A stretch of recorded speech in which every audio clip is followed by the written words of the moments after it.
So, what would you guys have done if you had creative power to, take it, and if you could change maybe the first episode, what would you change probably in your way to make it better? Like, would you rewrite the entire thing, or would there just be specific details that you would add in or take away? Like, what would you do? You mean to go, Wells? Yeah, Holt I can want go. Holt to go because he's just gonna roast he's gonna Well, roast the no, plot. I mean, I would have made it so much more personal, I guess, like more. I would have slowed it down a lot because they're trying to do. It seems like they're trying to do way too much. Like, let's slow this down, man. Let's write a good character, like Game of Thrones style. Game of Thrones, yes, Game of Thrones. So I would have picked or written 4 really, really good characters and characters that we would really enjoy following.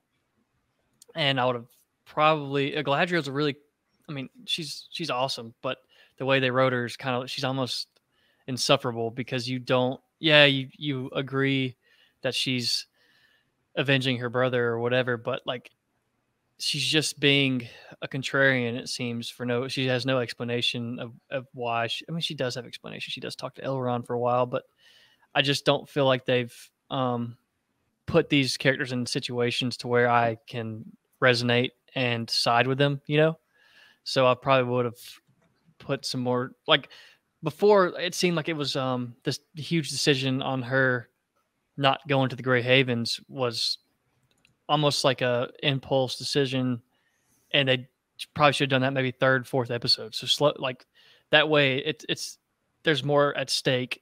It just seemed like, oh, who cares if she goes to Grey Havens? It's not that big of a deal at this point because you don't really care. My style choice would have been a lot different. I would have shot it completely different. I would have shot it with a different style, a lot less light. I know these are elves, but it just doesn't seem like the Lord of the Rings or the Middle Earth that I know. There's not enough grittiness. It doesn't feel. It's too much in studio. Wells and I talk about that all the time. There are a few shots that are on set, but for the most part, it's too much in studio. So I would have minimized that to my best of ability. I know it's hard to when you're making a world that doesn't exist as fantasy, but there are practical ways you can do it. Something they did, like this is very specific, but something they did, I was like, man, I'm not really there, was that snow scene, because they didn't do, Lord of the Rings did this so well, and it's just the most simple thing you can possibly do, and with $1 billion budget, it would be like a drop in the pan. Just get a helicopter, and you go and fly to the mountains, you get the very snowy peaks, and like, let's say like you could put with what Prime has or what Amazon has, you put weather effects on it to make it look like it's very snowy and brutal. But you're kind of like they kind of just take you right into the CGI ice wall they're climbing up, and I'm like, this place doesn't seem very real to me. And they get to the top, and like there's those they look out, and there's Sauron's like little buildings that he's put up or whatever. I'm like, I don't know, like it's very dreamscapey. It does have that dream feel to it. And just in defense of the first episode, I understand that they were trying to portray Middle Earth, that everything was at peace, so they might have made it a little too brighter than usual because they wanted to make it seem like everything was okay in the beginning, and then of course the darkness comes over, and then the black stuff comes out of the cows' udders and stuff like that to make everything dirty again. But I agree. I really wanted to see more practical effects. And with House of the Dragon, I mean, even with the jousting scene, that was all, right there. You had all the people there. You had real horses. You had real jousters. To me, that looked great. And I really was invested in that scene, especially with the throne and everything in it. I don't know, man. Watching House of the Dragon, I was really invested, and I wanted to see the next episode.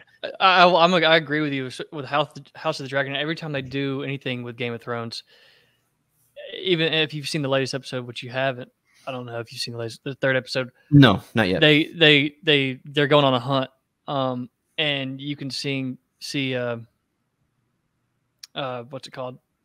The way they shot it is they're like maybe 10 miles away from what's it called, Wells? King's Landing. King's Landing. Not, I was gonna say Castle Rock, but it's not. And you can see it in the background, so you're like, okay, you have a reference point of where they are. Now with Lord of the Rings, they didn't quite. They just, oh, I'm gonna throw you into this set or this scene, and hopefully you can kind of understand where we're at. There's no reference of anything, and they did that really well. And the Lord of the Rings too, where they give you a reference point. Okay, hey, here's where you're at. You're coming in this way, and then it just was seamlessly done. Another thing that I would have changed was the dialogue. Everything just seemed too perfect. There was no conflict. There was a few conflict within the dialogue, but to me, what made Lord of the Rings and even Game of Thrones dialogue, it just seemed like it was written in such a way that it seemed like a natural conversation.